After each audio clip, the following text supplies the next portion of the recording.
Hoje eu quero conversar com você sobre a justificação administrativa. Sabe o que é isso? Sabe para que serve? É isso que eu vou te contar.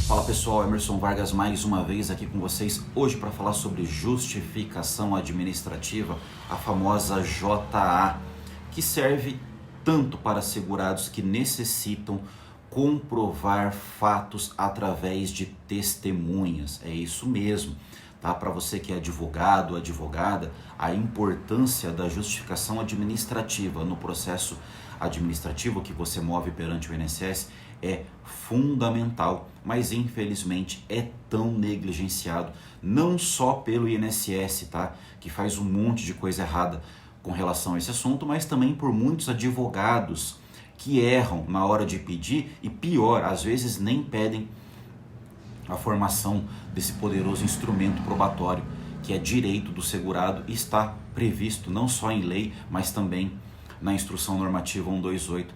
A gente já fala sobre isso. Antes de mais nada, quero pedir para você, meu amigo advogado, minha amiga advogada, se inscrevam aqui no canal, deixe o seu like, curte, compartilha, comenta. Vou ter um enorme prazer em esclarecer dúvidas que vocês tenham a respeito do vídeo que nós estamos tratando aqui hoje. Beleza? Combinado? Galera, justificação administrativa. Para que serve isso? Nós sabemos que no direito previdenciário você não pode fazer utilização da prova 100% testemunhal. Isso não existe. É necessário que você tenha um início de prova material, que você tenha algum documento. Esse documento, ele não tem que ser algo que é incontroverso, absoluto, que por si próprio comprove aquilo que você pretende alegar.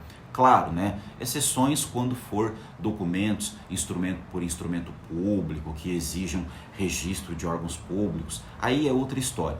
Caso contrário, qualquer início de prova documental é suficiente para você conseguir passar para o passo 2. E qual é o passo 2? O passo 2 é a formação dessa justificação administrativa para que o INSS consiga ouvir as suas testemunhas. Tá? O problema é que o advogado, muitas vezes, ele não faz esse pedido. E quando faz de uma forma errada. E quando o INSS indefere o pedido, olha só, você vai ter que chegar lá na Justiça Federal e vai ter que falar, olha, o INSS indeferiu, fui cerceado no meu direito de produção de provas, só que você não fez o pedido. Então, isso acaba hoje, por favor, advogado, advogada. Todos os pedidos que você for fazer, que exigir produção de provas, por mais documentos que você possa ter. Ah, não, mas os documentos que eu estou apresentando neste processo aqui, eles são mais do que suficientes para comprovar tudo o que eu quero. Não acredite nisso.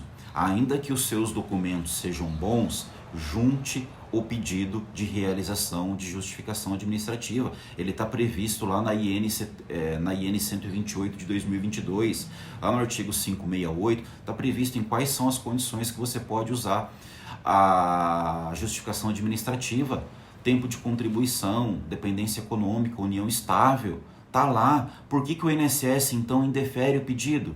E pior, sabendo que o INSS indefere o pedido, o advogado não pede. Ah, para que eu vou pedir se o INSS não vai aceitar?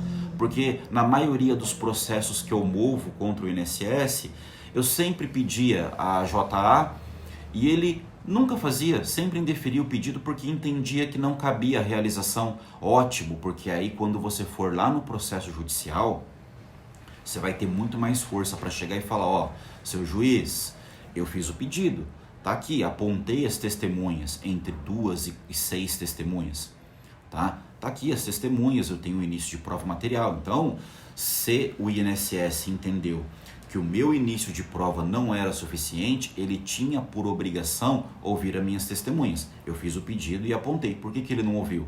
Você está entendendo como você ganha muito mais força do que se você não fizer esse pedido, não apontar as testemunhas? O INSS pode chegar depois e falar, ó, ele apresentou até o início de prova, mas não apresentou prova testemunhal. Tá entendendo?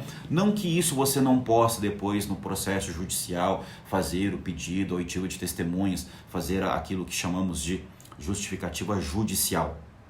Pode ser feito, mas por favor, faça isso no processo administrativo, faça isso perante o INSS. Outra coisa que eu quero pedir muito para vocês: todas as vezes que você for indicar as testemunhas que serão ouvidas, lembre-se, ou elas serão ouvidas pelo INSS na justificação administrativa, ou se elas não forem ouvidas pelo INSS, muito provavelmente elas serão ouvidas no processo judicial, na justificação judicial. Aí é aquilo que eu falo para vocês: você é advogado, você é advogada, precisa conhecer a testemunha que você está colocando. Você precisa, antes da audiência, antes de indicar essa testemunha, você precisa saber se essa testemunha é boa ou não para aquilo que você quer comprovar. Por que eu estou te falando isso? Não, então quer dizer que você está orientando a gente a conversar com a testemunha para combinar com ela o que ela tem que falar? Não, não é nada disso, não é nada disso. É simplesmente para você verificar se essa testemunha ela consegue transmitir para quem está ouvindo as informações que são extremamente necessárias. Quem já não passou por isso, pessoal? Já passei muito casos aqui no escritório.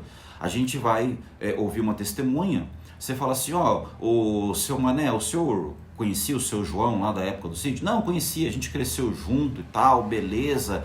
Ah, então tá bom, ótima testemunha.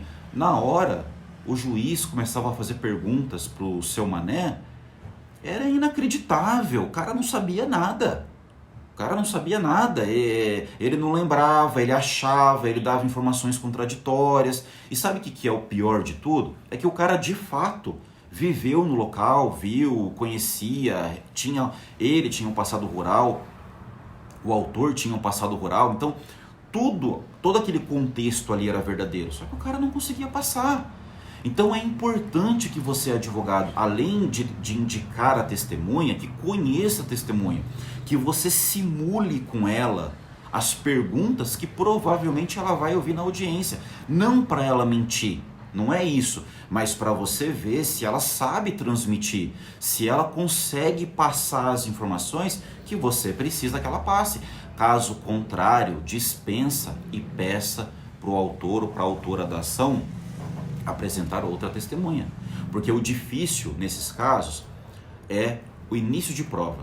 Quando você tem o início de prova, normalmente testemunhas é o que não falta. Então, você vai perder tempo com testemunha ruim? Não. Então, além de não poder esquecer do pedido de realização da justificação administrativa sempre, principalmente em frente ao INSS, logo no início ali no pedido na DER, é fundamental também que você conheça as testemunhas que você está apontando, que você está indicando, para saber se elas estão aptas ou não para comprovar aquilo que você precisa que seja comprovado. Falando a verdade, sempre.